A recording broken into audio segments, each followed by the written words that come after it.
Dive into the scriptures tonight, I want to ask a couple of questions. On what qualities do we look for in leaders, either in general, or if we're looking for a president of our United States, or we're looking for a leader of that kind of caliber, what are we looking for? What would we want on that resume? What are we thinking about character-wise, personality-wise, experience? What are we looking for? So if we were to decide, if it was only up to us, only the people in this room tonight, what we would think would make a good leader, what would we be looking for? Someone with good common sense. Good common sense, okay? I like that. I don't know if it exists anymore, but I think that's a great quality. Truthfulness, okay? Compassion, okay. Leads by example. Okay, leads by example. Okay. What else might we look for? To not trip when you get on an airplane. Okay, we want a person that's able-bodied. We would like a person that's able-bodied, okay. Well, let's not get too far on one corner this morning or this evening. Able-bodied? No, absolutely. I mean, we want a person that we feel is able to present strength, not just in a character sense, but in a physical sense to some extent. I know for myself, from a younger perspective, when it came down to both of the candidates we had in this last election, me and a lot of people in my generation was like, as the best we could do, two old white people, that was one of the things that we thought about.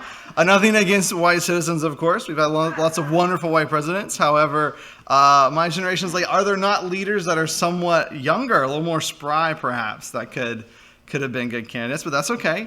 Able-bodied, I think that is a quality that we would look for. Anything else? What might we think in a leader? What do we want them to have or to be able to do? Work with others, okay. Yeah, I think that's important because the people don't always agree. And as a group of people this small, we don't always agree on everything. Okay. What else? Anything else? This is good. This participation is way better than me talking to a screen. Okay, I like it. It's way better. Okay, so let's review. We've talked about good sense. We've talked about truthfulness, compassionate, leads by example, able-bodied, work with others. I think sometimes even when we come up with a list, for example, I would like to add strong on there, but sometimes a person might think that a strong leader is not a compassionate leader. Or they might feel like two qualities that we want kind of pull in opposite directions. And so I think that that's a pretty good list, being able to work with others.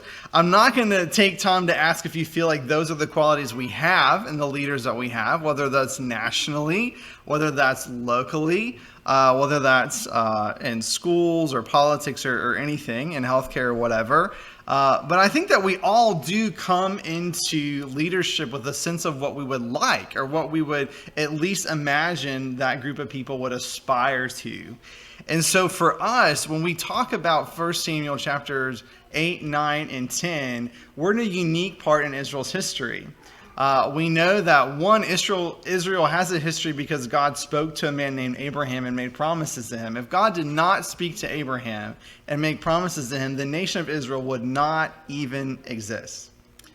Every time that they found themselves in trouble, whether it's the very beginning when Abraham can't have a son, whether it's whenever they are in danger, whether it's from drought or from famine or from whatever, whether it's a conflict with neighbors, God always provided. He grew them into a nation where there really shouldn't have been a nation. It did not make sense for this small wanderer at one point in his life to really grow and become the nation of Israel. At one time, they, of course, were enslaved to another country, an extremely powerful country. God was able to rescue them and to bring them out. He gave them laws to kind of solidify them as his own people. And also, when he gave them laws, this made them a nation. When we think of our great nation, it's hard for us to think of our nation outside of laws.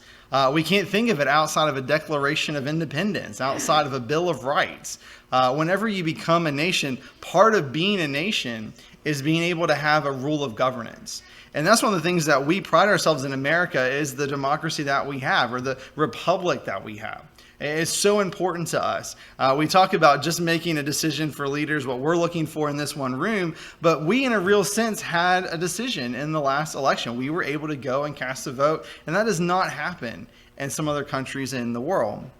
And so when we come to Israel, Israel was unique and different from us in that when God created them and made them into a nation, he was to be their leader. He was their God. The Ten Commandments, the first one, you're not supposed to have any other gods before me, right? I mean, he is the leader of the nation. That's unique for us because we might say that we have a president, but we may not say that God is the leader of our nation.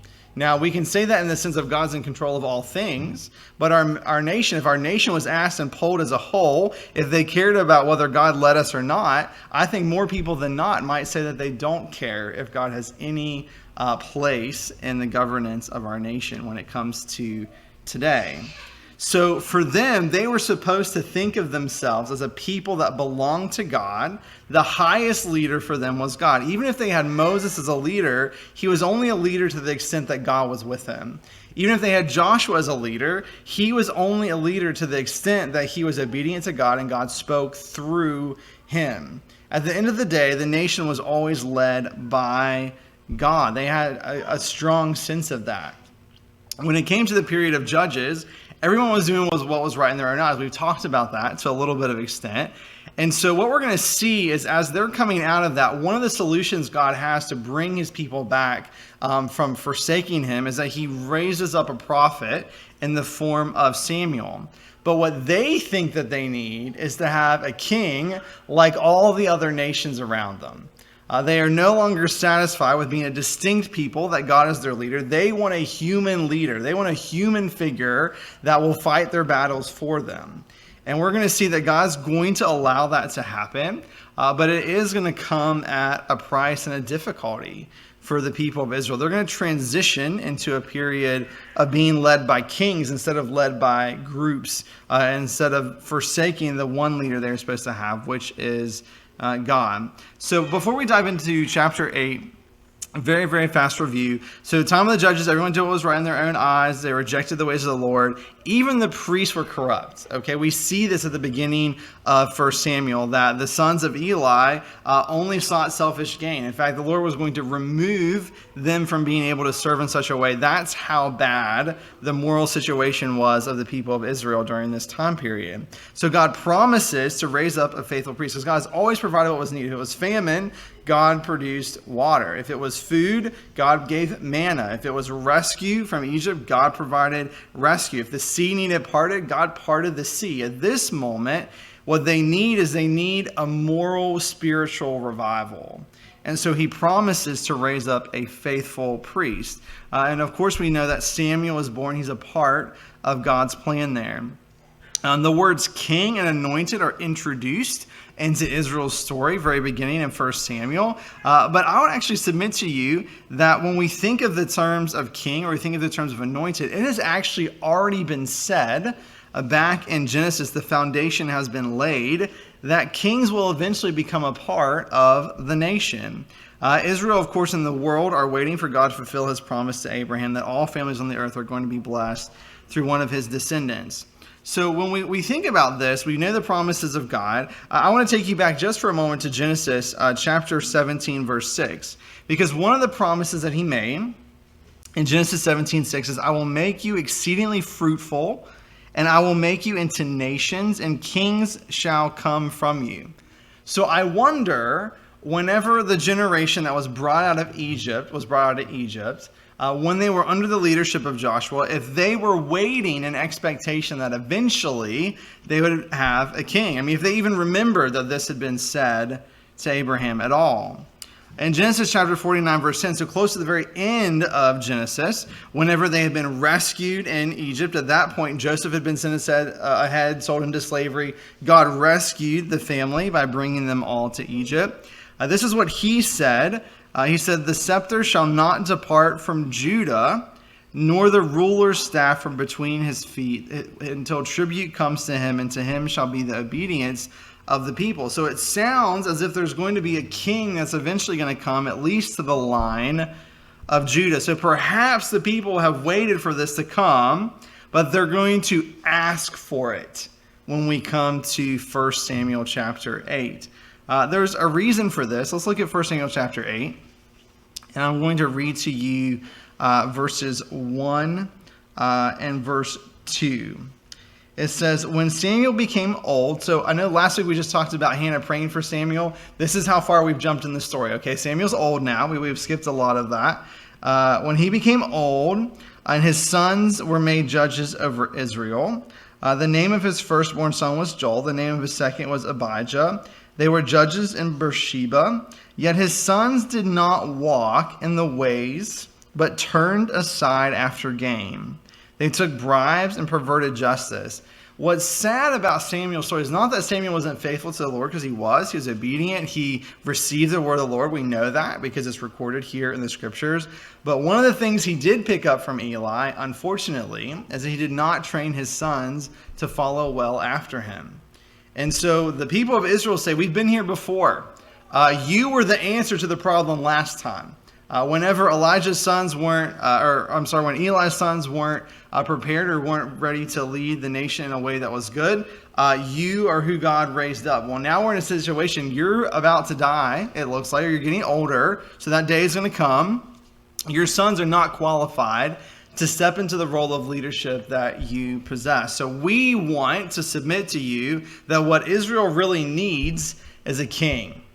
It doesn't necessarily need a spiritual revival or moral revival. What it needs is a strong human face to lead us, to fight our battles for us. And so verses 5 and 6, we find this. In verse 4, the tribes gathered together to Samuel. It says, and they said to him, behold, you're old and your sons do not walk in your ways. Now appoint for us a king to judge us like all the nations. So even when they had a judge before, a judge would rise up, and then whenever the judge gave them victory, they all kind of still went back to taking care of their own spaces, their own homes, their own areas. They didn't have a king that then went back to the throne and sat during a time of peace. Everyone just kind of went back and did their own thing and led their own areas. And so here's like, we want a king. We want a king like every other nation around us. Joshua had warned them when they came to the promised land that they needed to remove the people that were there and to not be so highly influenced by them. One of the ways that they've been influenced is they said, listen, they've got kings. Maybe it's the reason why they felt that they were strong enough to defeat Israel. It's the reason why they thought that they were such a problem. Like, they've got kings. If we just had a king like everybody else, that'll be the solution to our problems. We find in verse 6, it says, but the thing displeased Samuel when they said, give us a king to judge us. And Samuel prayed to the Lord. Now, it might be easy for us to think that the reason why Samuel might be upset is, one, he's going to pass away, so it might remind him of his death. But also it might be sad because he knows that they're right about his sons. Sometimes we can know something to be true, but whenever we're confronted with it, when someone brings it to our attention, it stings a little bit. And so what we see here is it's been brought to the attention of Samuel. It displeased him, but I don't think that either of those things are really why he's displeased. We're going to find out that he's unsettled and he wants to seek the Lord on whether this is what the Lord wants for his people or not. And this is what we find in verse 7. Hold on. I'm saving verse 7 for later. Excuse me. I'm going to go into verse 9. Okay.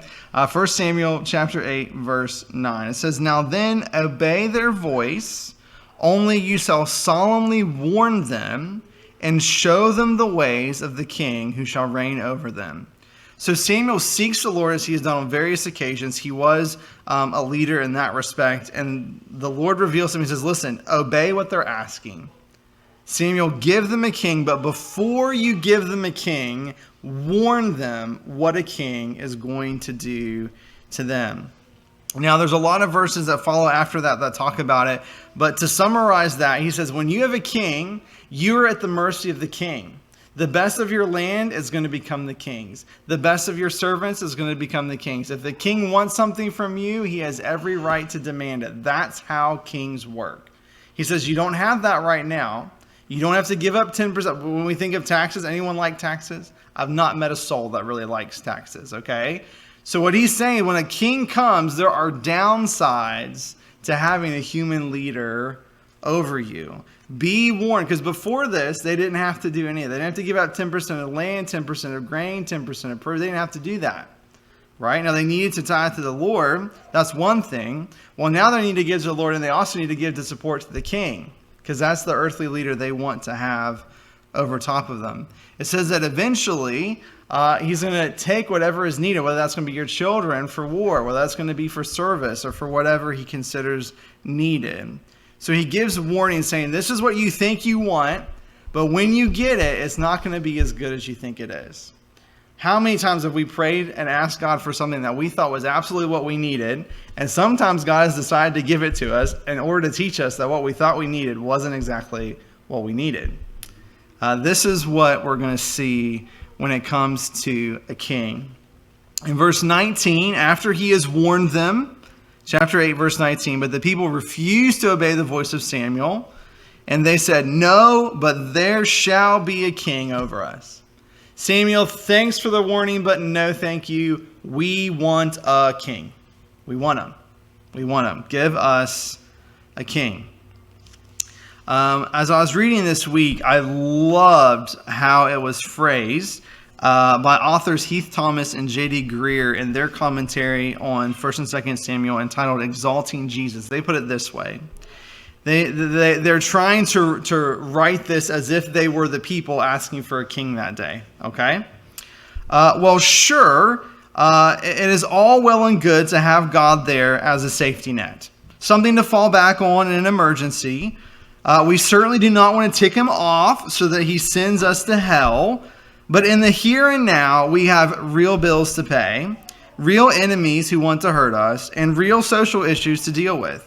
Frankly, we need something more than an invisible God whose whereabouts are unknown half of the time. We need somebody we can depend on, someone we can hold accountable. That's what they believe the people were asking for when they said they wanted a king. And so what they're doing, which we're going to see in just a moment, and asking for a king, they're really asking for God to not be their king. And we'll look at that in just a moment. But before we look at that, how is this king going to be selected? We already made a list of qualifications that we think would be good. Unfortunately, in America, we don't just put a person's face and then check mark whether they're honest or truthful or whatever. What we do is do all this elaborate voting. We have parties and they select candidates, and then there's debates, and then there's this process and all of this stuff that goes into it. Okay? And at the end of the day, we usually come down to options that none of us are really fully satisfied with, and we plug our noses and we check a box and we move forward. That's about what we do at the end of the day. Is that how they're going to select a king for Israel? How is that going to work? Well, in selecting their first king in chapter 9, verses 1 through 2, we hear some descriptions about this would-be king before he is king. And these are qualifications that when we think of it from a worldly perspective, this is what mankind looks for in a king. I submit to you, when we talk about Saul and we eventually talk about David, Saul was the king the people wanted. David was the king the Lord thought was best for them. And we'll see that as we get further in the book of 1 and 2 Samuel. But in chapter 9, verses 1 and 2, he's the son of a wealthy father. Whenever we think of a politician, we don't necessarily want a person that comes from nothing. Although to some extent today that might be nice, right? It might be nice because they're not bribed, they don't have all this stuff going on. But I mean, there's not a person in America that makes it to president or even to run for president that doesn't have millions upon millions of dollars. Doesn't happen. Okay? Doesn't happen. Son of a wealthy father. He was handsome. It has been said that because the first debates and presidential election that was televised was the one with JFK, they really believe, psychologists believe, that he got an edge in voting just because he was more handsome than the other candidate. This is written about in history books. He was handsome. And that shouldn't necessarily be a really important quality for us today, right? But how much of our society does base itself on an image of appearance? How much of it is based on that? He was a head taller than everyone else, is kind of how it's described in the scriptures. This is a guy, when you looked at him, if you had a crowd of 200 people, you'd see him, at least this much of him, because he was a tall fella. Again, it comes back to the idea we want someone that's going to embody strength, not a person that we think is going to be an easy pushover. And so all of these descriptions of young Saul sound like things that we want today. We want a person who knows what they're talking about, that's got money behind them, that looks good, that can present themselves as strong. That's something that we think that we would like for in a king. In verses 15 through 17, the Lord's going to reveal to Samuel that this is the person. This is important because they don't vote for their king. God still determines the leadership of his nation. Whether that is for them to learn a lesson, or whether that's for them to grow spiritually, or whether that's for them to have harm eventually when we look at later kings because they've been disobedient. God is still going to select who sits on the throne.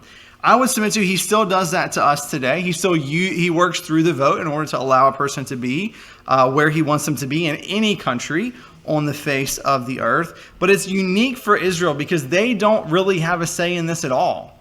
God says at the end of the day, even if you want a king, I'm going to give you whom I'm going to allow you to have. It's a reminder of who is really in control. And so he reveals to Samuel who it's going to be. He says, tomorrow, about this time, I'm going to send you a man from the land of Benjamin. You shall anoint him to be prince over my people Israel. It's interesting, the word that's used here, because they don't use the word king when it comes to descriptions of Saul in these chapters. It's not the traditional word used for king. It might be prince or ruler, but it's kind of mentioned like that. Scholars believe the reason why that is because the Lord is still really king. He is to be a representative and a leader and a face for the nation, but he is not its real king, even though that's what the people are asking for. He's going to save my people from the hand of the Philistines. So God says he's not just going to be there for whatever the people want him to do. I am going to use him. He is going to be my hand in order to protect the people from their enemies. When Samuel saw Saul, I've been waiting to say that all week, okay? I'm like, could they not find a better way to say that in English? When Samuel saw Saul, say that 10 times fast. The Lord told him, here is the man of whom I spoke to you. He it is who shall restrain my people. Now that's an interesting choice of words as well. It could have used rule my people, could have used it in a positive word there, but this is usually a word that's used in a negative connotation. In some ways, he's kind of putting parameters on his people. God's going to kind of teach his people where lines should be drawn when it comes to how much authority man should really have over themselves. At the end of the day, even if we have a great, tremendous man as a leader, he still pales in comparison to having God as our leader. In chapter 10, verse 1, Samuel is going to officially anoint Saul. This is something that seems to be a very intimate thing. Just Samuel and Saul. Saul had a servant with him, and Samuel sends him off. And so this is personal. This is not in front of the nation. This is two men. And Samuel the prophet tells Saul, you shall reign over the people of the Lord, and you will save them from the hand of their surrounding enemies. So the selection of the king has happened. It is clear the selection has been God's choice. We're also going to look in chapter 10 about how that's going to play out when it's presented to the people. Now, he's already been selected, but the nation has not been involved yet. How is God going to reveal that to the nation? Well, he has the people gathered together in chapter 10. And what we're going to see, I'm going to look at verse 6 here. It says the Spirit, he's going to give signs, if you will, to, let me back up a second. Chapter 10, verse 1. Sorry, let me back up. Chapter 10, verse 1. Samuel's going to say this to Saul. Now, if the kingdom I'll use the word kingdom because that's okay. Well, the people of Israel have not had a king yet. So for Saul might know what it's like or has heard about neighboring kings, but he's never heard of a king in Israel because they've never had one. So he might be, okay, who is this religious figure? And I mean, he told me I'm going to be king, but what does that mean? How do I know this is going to be true? Is this just some guy? If I was to be walking down the street on Canala Boulevard and I ran into someone and they said, God has told me to anoint you to be king over the country, I'd be like, I'm not paying any attention to the words that God just said. I'm going to go on about whatever I got to do, right? I'm not going to pay any attention to that. And so it doesn't seem like Saul is very spiritually sensitive. In fact, it's the servant that's with him that tells them whenever they're missing their donkeys that they should go see someone. They should go see a seer and inquire. Maybe they can help. Saul doesn't come up with that idea. It's the servant that comes up with that idea. And so Saul might be like, how do I know this is going to happen? How do I know that this guy that just talked to me isn't crazy or off of his rocker? Or maybe he's making a prophecy, but I can't expect it to come true. Chapter 10, verse 1, Samuel says, "This shall be the sign to you that the Lord has anointed you to be over his heritage." He's going to give various things in verses 2 through 5 that are all going to come about in order for Saul to have confirmation. But to me, the most important we're going to see is in chapter 10, verse 6. Samuel tells him, "The Spirit of the Lord will rush upon you, and you will prophesy with them and be turned into another man." One of the things, the signs, is that he was going to run into prophets, and then the Spirit of the Lord was going to allow him to prophesy. Now, the gift of prophecy isn't given to just everyone in the Old Testament. And so whenever people saw Saul and they saw him prophesying, they're like, does Saul belong to the prophets? Because they know that didn't make sense. He's not from a tribe or from a group of people that should be a prophet. But this was supposed to be one of the signs so that Saul would personally know that this is from the Lord. In chapter 10, verse 9, we hear this. "When he turned his back to leave Samuel, God gave him another heart." For us, I mean, this is almost like the start of understanding salvation later in the New Testament. You know, we know that only people that have a new heart are going to be people that are going to make it to heaven, right? Our heart has to be changed. Our heart is sick. We know that it has to be revived by the Lord. And so we see here a requirement in order for him to lead the nation is that God's going to give him another heart. These are signs that came to pass that day. In chapter 10, verse 20, this is where Samuel gathers all of Israel together. When he gathers Israel, he selects one of the tribes. So think back to the end of Genesis, right? There was Jacob, and he had 12 sons, which became the 12 tribes of Israel. Benjamin was one of those. And so he selects that tribe of the 12. He selects the clan of the Matrites. So that would be the family grouping, if you will, or clan that Saul's father belonged to. And then eventually he selects Saul. So God has already made the decision, but this is the public reveal.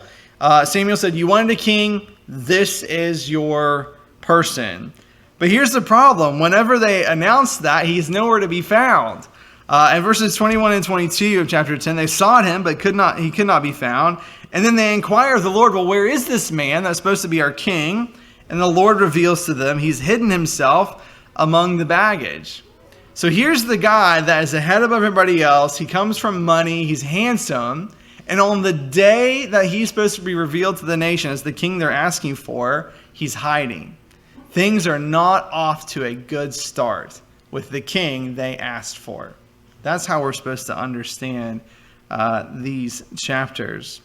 At the end of chapter 10, we're going to hear a statement that when it is recorded in the scriptures, is meant to be recorded to say that not everyone is going to be obedient to the king, but it's also meant to tell us that men cannot save us, even if we want them to. Chapter 10, verse 27, it says, "Some worthless fellow said, 'How can this man save us?'" And while they were giving commentary saying that this group of people, whenever we have a leader, even if it's not a leader we like, we should never want that leader to fail. Because it is that leader's responsibility to guide us and to govern us. Whether they do a good job of it or not, that is their responsibility. And so we should pray for them and want what's best for them. And so whether it was Trump or whether it is now Biden, we shouldn't look at them and be like, how can this man possibly save us? Although I don't think either of them did a tremendous job of it, because neither of them can save us at the end of the day. And I'm not saying save us as an American country. I'm saying neither one of them can save us from what we desperately need the most. When we come to all of the kings of Israel, even when we come to King David, none of the kings supplied absolutely what was needed for the people. It will not be until the king who is above all kings, the Lord of Lords, comes in the person of Jesus. He's the only human being that it could be said, this man can save us. So when we come to chapters 8, 9, and 10, we see a commentary, if you will, on humanity wanting to lead itself and really not being up to the task. For them to ask for a king was to reject God. I want to go back to chapter 8, verse 7. I wanted to save it. Chapter 8, verse 7 and verse 8, or verses 7 and 8, towards the end of our time together. In chapter 8, verse 7, it says, "And the Lord said to Samuel, obey the voice of the people in all that they say to you, for they have not rejected you, but they have rejected me from being king over them." Guys, I want that truth to just smack you in the face. Because when they said we want a king, for them to say a king wasn't just, God, we want someone to lead us and help us. For them to say that in the same breath was to say, God, we don't think what you've done for us up to now has been good enough. That's what they were saying. Now think about that for just a moment, because what God had already done for them was make a promise to Abraham, give him a son miraculously, grow him into another son, and into another son, and into 12 sons, and into tribes, and then to rescue them, and then to rescue them, and to rescue them, and to grow them into a nation, and then to give them laws, and then to give them an entire land, to do everything miraculous we have ever read up to this point, to provide for them on numerous occasions when they didn't even deserve to be provided for. And they have the audacity to tell God, we'd rather have a king than have you be our king. That's what they're saying when they ask for an earthly king. They're rejecting me from being king over them. This is what God says. So if God has said it through his prophet Samuel, it's true. In chapter 8, verse 8, it says, according to all the deeds that they have done, from the day I brought them up out of Egypt, even to this day, forsaking me and serving other gods, so they are also doing to you. He's like, it isn't just this generation. All of my people from the time they've been my people have really not wanted me to be king over them. It could be said, if we go back to Genesis chapter 3, that Adam and Eve were deceived by the serpent to think that they really didn't want God to be king over them then either. This is our sin problem. We don't want anyone to tell us what to do. But the problem is we desperately need someone better than us to tell us what to do. We desperately need it. So what do we learn about God from these chapters? Well, God is the rightful king over his people, whether that's the nation of Israel or whether it's over every person he's ever made. God is the rightful king over his people. And our response should be to honor him and to serve him alone. Chapter 10, verses 18 through 19, God offers some wonderful words to the nation of Israel. Since they wanted a king and they're getting a king, he makes sure they understand who it is who is taking care of them before their king arrives.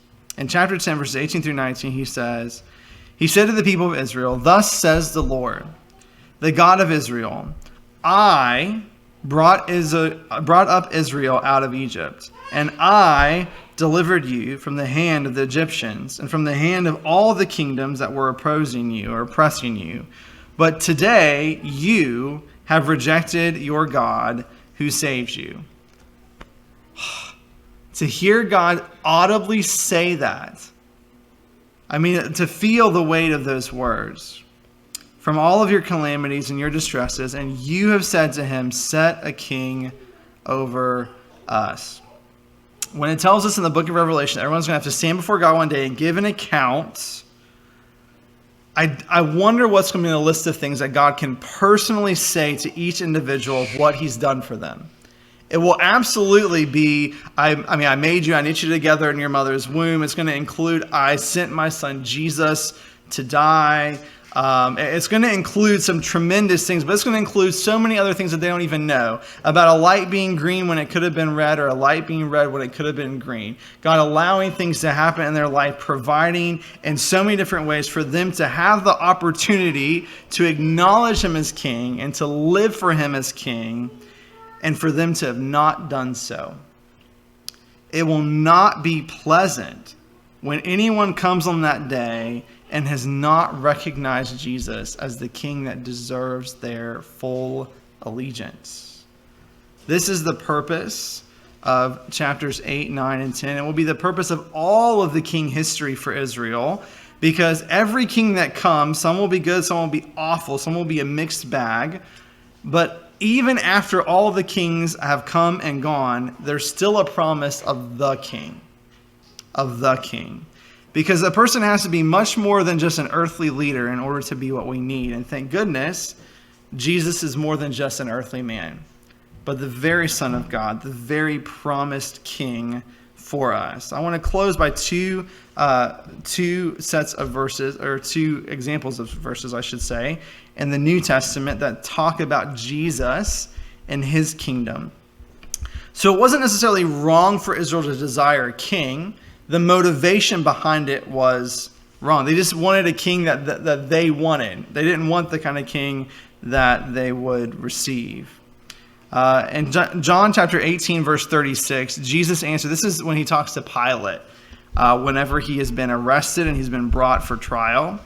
Jesus talks to Pilate, John 18:36, my kingdom is not of this world. Now that's interesting because his kingdom includes this entire world, but it is more than that. If my kingdom were of this world, my servants would have been fighting that I might not be delivered over to the Jews. But my kingdom is not from this world. When Jesus sat before Pilate, he says, I am not a political threat to you. I'm not a political threat. Yes, I have a kingdom. In fact, my kingdom is much greater even than the kingdom of Rome, which you represent here in Jerusalem. But my kingdom is not of this world. In Ephesians chapter 1, verses 20 through 22, we hear a description of the full authority of Jesus. It says that he worked in Christ when he raised him from the dead and seated him at his right hand in the heavenly place. This isn't a throne room on earth. This is the throne room in heaven, far above all rule and authority and power and dominion, and above every name that is named, not only in this age, but also in the one to come. And he put all things under his feet and gave him his head over all things to the church. When it talks about Jesus, he's the king that everyone needs. He is far above all rule. I want you to understand, as mighty and important as America is as a country, the rule of Jesus is far above the president of the United States. His authority, his power, and his dominion is far above that. It's far above every name that has ever been named up to the point that verse was recorded, and far above every name that has ever recorded in history until history is over. In the news this week, I don't know if you guys know, but Bill Gates is getting a divorce. Man, the poor lady that's going to have to settle the accounts, she's going to be hurting. We talk about billionaires in the world. I don't know if you can wrap your mind around that. It's hard for me sometimes to wrap my mind around what it means to be a billionaire, how many zeros that is, how much money that is. Listen, the name of Jesus is way more important than any Bill Gates in this world. Way more important. Let me tell you, I don't care if a person grows to become a trillionaire.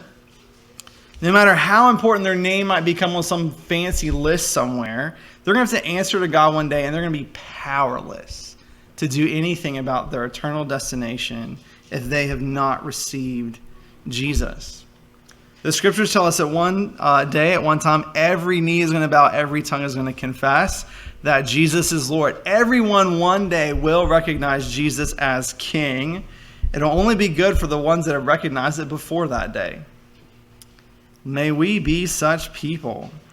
It says he gave him as head over all things to the church.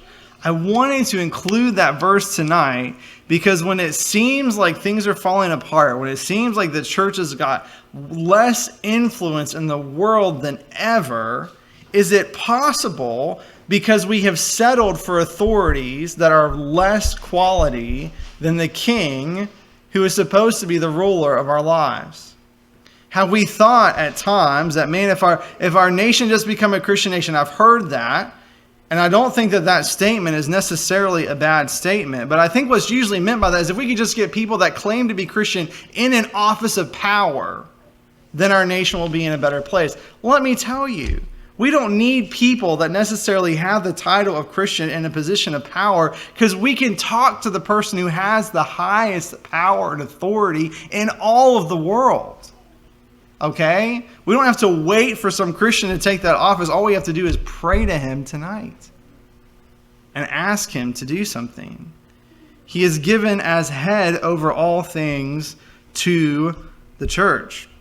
The church is meant to be in the world the kingdom of people who recognize that God is their king.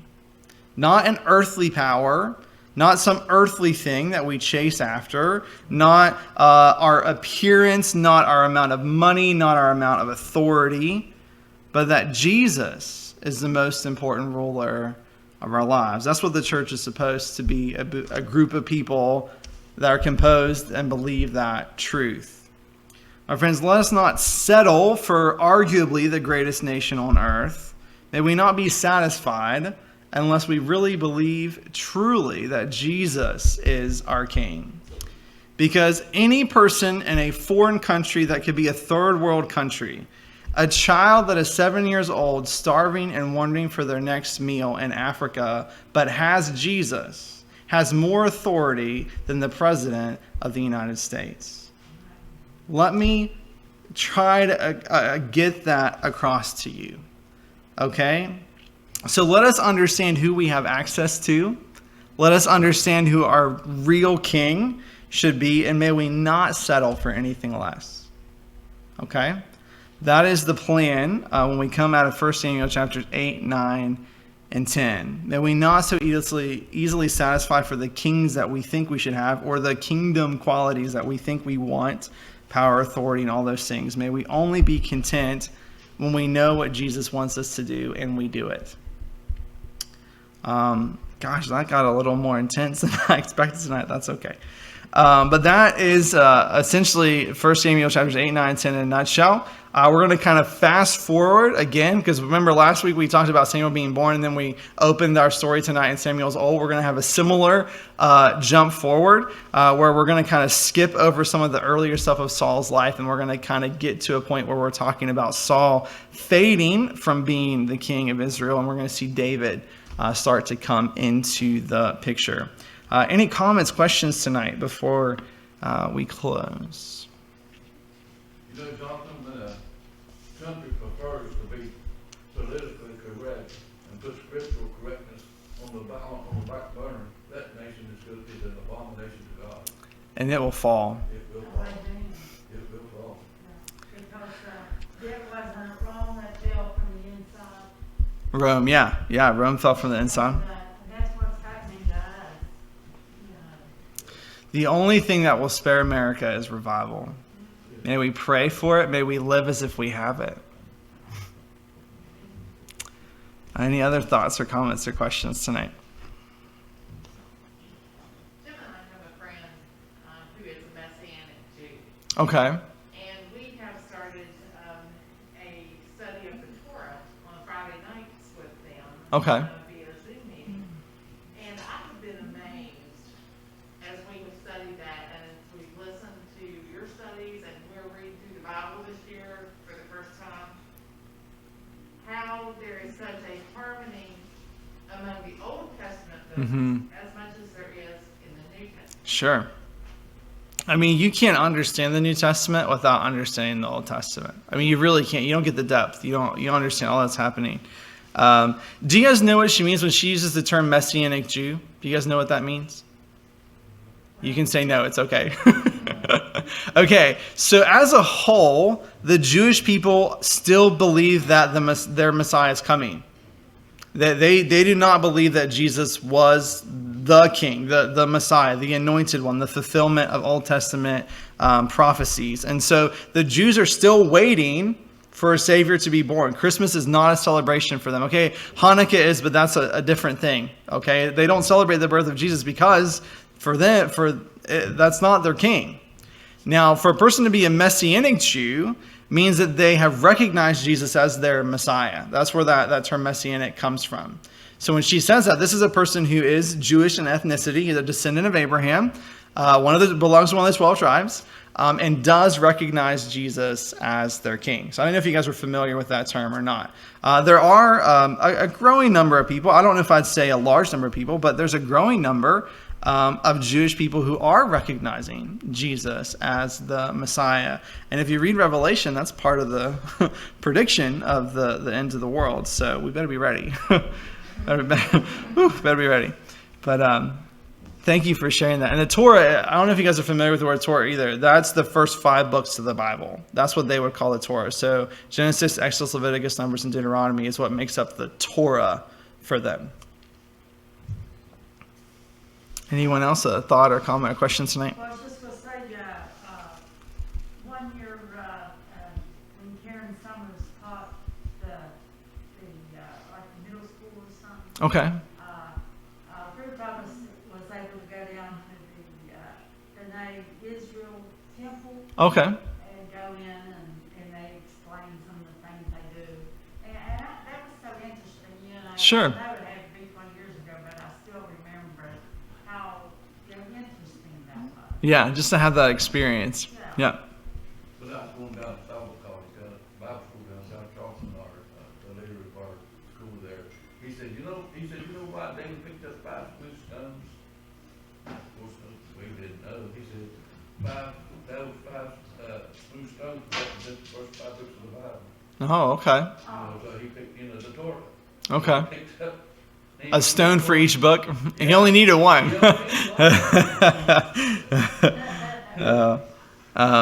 Guys, I've kept you for an hour and a half, so I'll try to be sensitive to your time. If you want to ask something afterwards, please feel free to do so.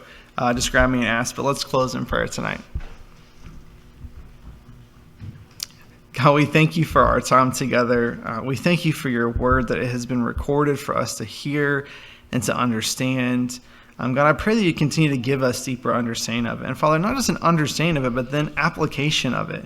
We can know something and then not apply it to our life. We can know that a purchase is not wise and still make it. We can know that we should save and not do it. We can know that a diet would be good for us and we don't do it.